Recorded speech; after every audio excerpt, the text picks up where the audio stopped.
Hi, hello friends. I hope you're all doing well. This is a flashback clipping from the first video in Momo series. So today I'm gonna make chicken momos fusion filling. For this filling, I've taken roughly 4 to 5 medium-sized chicken pieces. They have tiny bones in them. If you wanna add chicken with bones, then add more pieces of it. So to this I'm going to add 3/4 teaspoon of turmeric and half teaspoon of salt because I'm going to add some more ingredients later, so I'm going to be watchful with the amount of salt I add. These are spring onions, the green and the white portion of it. Now comes in the oregano. You can add mixed herbs as well, but I added oregano because I had only that. So now I'm going to add say 50 to 70 ml of water. I'll not immerse the chicken completely, it's just going to be half immersed. And now I'm going to pressure cook this chicken for say 4 to 5 whistles. So yeah, that would be enough. 4 whistles should be enough. Now I'm going to take out these chicken pieces. Only the chicken pieces will do because I'm going to keep the broth for some other curry or any other recipe that I'm going to make. So I have taken all the pieces of chicken. You can even strain the broth, but I left few chunks of it so that when I make a soup or something out of it, those chunks can come in. I've taken some amount of spring onions as well because that's going to give a nice flavor to the momo filling. So I've taken all that. Now I'm going to shred this chicken with the help of these 2 forks. You can do it with your hand as well. So just shred the chicken nicely.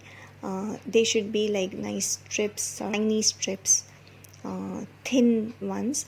So yeah, shred the chicken. Now transfer them into a bowl. Now I have added 1 teaspoon of tomato ketchup, 1 teaspoon of green chili sauce, 1 teaspoon of mayonnaise. You can add eggless or mayonnaise with egg. Now this comes the spread. What is that? Burger spread. Yeah. So I've added some more oregano and I'm going to give it a nice mix. I've added some coriander stems and green portion of the spring onions. And here comes the dough preparation. For the full video, you can see the top right corner of your screen in which there's the first video of Momo series in which I have given the detailed description of how you should prepare the dough. Work on it and rest it for about 20 to 25 minutes. And now I'm giving it a shape. I've taken a katori to make it around and then I've added the filling. Now I'm going to make small pleats of this to make it look like a momo.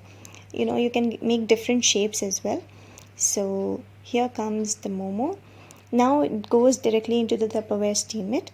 So there is a link on the top right corner to know what is Tupperware steam it. So I have placed cabbage leaves in the Tupperware steam it and I've made the momos.